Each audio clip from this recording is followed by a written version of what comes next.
by the Montana Television Network.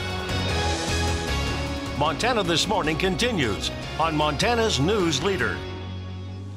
President Trump's former advisor Roger Stone will appear before a judge today after being charged in special counsel Robert Mueller's Russia investigation. I'm Mark Liverman with what Stone's charges could mean for the president.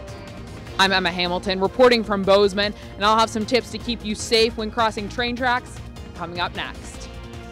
Good morning to you. It is 6:31 here on your Tuesday. I'm Missy O'Malley with Chet Lehman. Matt Elwell will have our forecast here in just a moment. Our top story for you, President Trump's confidant, Roger Stone, will appear before a federal judge today. Stone faces charges that he obstructed a congressional investigation into the Russian interference in the 2016 presidential campaign. CBS News' Mark Liverman has more on what Stone is saying publicly before his court hearing. Former Trump campaign advisor Roger Stone faces prison time, but you wouldn't know it when he arrived in Washington for his arraignment Monday. It's not a bad day. He showed nothing but confidence. The only stripes I look good in are pinstripes. Late last week, Stone was indicted on 7 counts by the special counsel of lying, obstruction, and witness tampering. It alleges he was in contact with several Trump campaign officials about WikiLeaks' release of hacked Democratic emails. Last night on Fox News' Hannity show, Stone insisted he's done nothing wrong. There is no Russian collusion. I had no collaboration with WikiLeaks. They want to silence me because I will stand up for Donald Trump. That's what this is really about. Stone has suggested he isn't against working with investigators, but in an interview with CBS News, he insisted he would not flip on President Trump.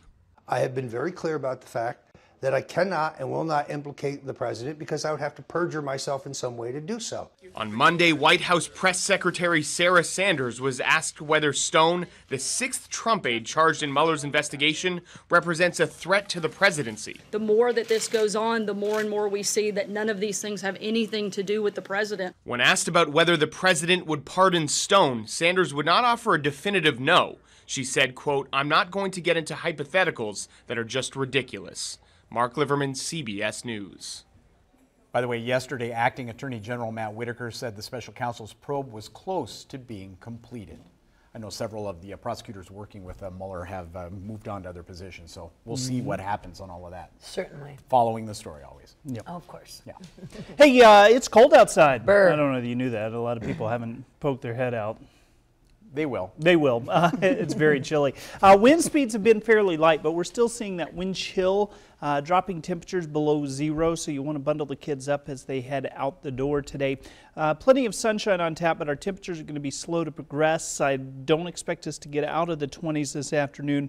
A little patchy fog in a few areas, but I do expect to see full sunshine for the afternoon today. We do have some changes in our forecast. We'll talk about that, of course, coming up in just a few minutes. Thank you, Matt. 6:33 now on this Tuesday. One person died in an early Monday morning fire on Weasel Creek Road in Winston, which is northwest of Townsend. According to Broadwater County Sheriff Wynn Meehan, the fire broke out in a garage with an attached apartment just before 1 a.m. Monday morning. Sheriff Meehan says a woman was working in the garage and went back to the main house.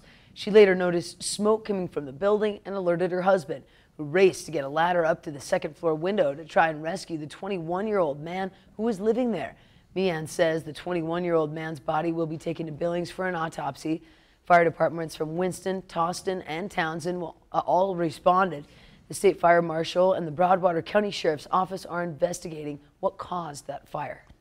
Also, Lloyd Barris, the man charged in the murder of Broadwater County Sheriff's Deputy Mason Moore, back in a Helena courtroom this week. This week's appearance is a continuation of a December hearing to determine if Barris should be forcibly medicated to make him fit to stand trial. Barris was found unfit to stand trial back in June of last year by the Montana State Hospital because of mental health disorders. Now, yesterday, the court heard testimony from a psychiatrist and experts on substance abuse dependency and personality disorders. Deputy Moore's widow, Jody Moore, and several members of law enforcement attended the proceedings. The hearing is expected to continue today, and we'll have more updates for you later. And Deputy Mason Moore's widow, Jody Moore, will be Senator Steve Daines' guest at the State of the Union address next week in Washington, D.C. Moore has become an advocate for first responders and their families. Since Mason's death, Jody has created the Mason Moore Foundation, creating grants to pay for equipment that law enforcement agencies might not be able to afford. She also recently spoke on a proposed bill that would rename a portion of Highway 287 to the Mason Moore Memorial Highway. The president's State of the Union address has been delayed because of the government shutdown that ended now on Friday. And that date of the speech will be February 5th. Staying in the nation's capital, White House Press Secretary Sarah Sanders took reporters' questions yesterday in what once was a daily briefing, now being delivered monthly. Now this is happening as negotiations over border security funding is set to kick off on Capitol Hill tomorrow, all to prevent a repeat of the government shutdown, one that has forced 800,000 federal workers to go without pay. Catalyn Collins has our details. The White House holding its first press briefing of the year. The president doesn't want to go through another shutdown. That's not the goal. The goal is border security. The Trump White House now holds the record for the longest time without an on-camera briefing since they were first aired during the Clinton administration. And with 800,000 federal employees returning to work today, the record for the longest government shutdown in history. But that return could be short-lived. This group of bipartisan lawmakers has 3 weeks to find a funding proposal that could clear both chambers of Congress and get the president's signature before the government runs out of money again on February 15th. Trump appearing doubtful a deal will be struck, telling the Wall Street Journal he believes there's less than a 50-50 chance. His chief of staff making clear that bypassing Congress and declaring a national emergency to fund the border wall is a top option. He's willing to do whatever it takes to secure the border. And a new estimate from the Congressional Budget Office showing that the shutdown cost the U.S. billions of dollars, including $3 billion that won't be recovered. Trump feeling the heat from some of the most prominent members of his base, including Ann Coulter, who said he was the biggest wimp to ever serve as president for conceding to Democrats' demands. The base is what has rebelled here, and they can take me as a stand-in for the base, but that's all I am, a member of the base. Trump telling the Wall Street Journal Coulter has become very hostile. Maybe I didn't return her phone call or something. And after a long shutdown with nothing to show for it, it's not just members of the president's base that are frustrated. Moderate lawmakers are too. Shutdowns are never good policy, ever. They are never to be used as a means to achieve any kind of goal, no matter how important that goal may seem to be. They are ineffective. Now, according to the Congressional Budget Office, the 5-week shutdown cost the U.S. economy $11 billion overall, including $3 billion in economic activity that can never be recovered. Back here at home, police have released the name of the man who was involved in a high-speed chase in Uptown Butte on Friday night. 29-year-old Isaac Flynn is facing 5 felony counts of criminal endangerment, possession of drugs, and obstructing a peace officer. Law enforcement were following the car they believed to be involved in a shooting from last week. After leading police on a high-speed chase uptown, Flynn ran a stop sign on the corner of Montana and Galena, then crashed into another car as well as a utility pole. Passenger in Flynn's car was the only person taken to the hospital. Flynn also facing felony theft and possession charges out of Anaconda and Deer Lodge. And following up now on a fatal crash from last week near Manhattan, one that involved a pickup truck and a train. That crash left the driver of that pickup dead. Yeah, with plenty of trains passing through Gallatin County every day, there's lots of opportunity for dangerous crossings. TN's Emma Hamilton has more. Train tracks cover the state of Montana, transporting products from Montana businesses to domestic and international markets daily.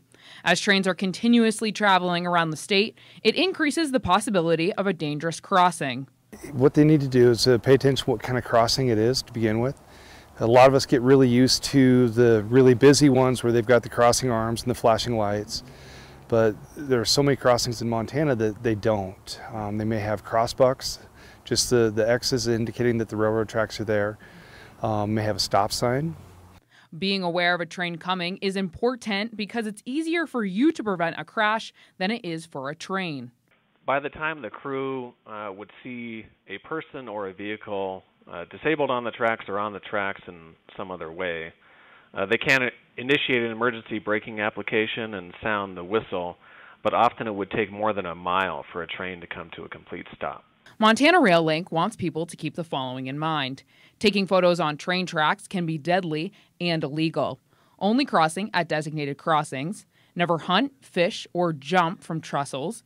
Anytime is train time. Trains do not follow set schedules. Slow down, look, and listen. The biggest issue we get is it's a crossing that they use all the time, and so familiarity tends to breed apathy.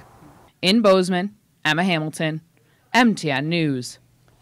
By the way, Lane and McLaughlin both say incidents like the one that happened last Thursday do not happen very often here in Montana, fortunately. And that's at least a good thing. For sure. It is time for a quick break. Here's a little look ahead on Montana this morning, as well as CBS this morning.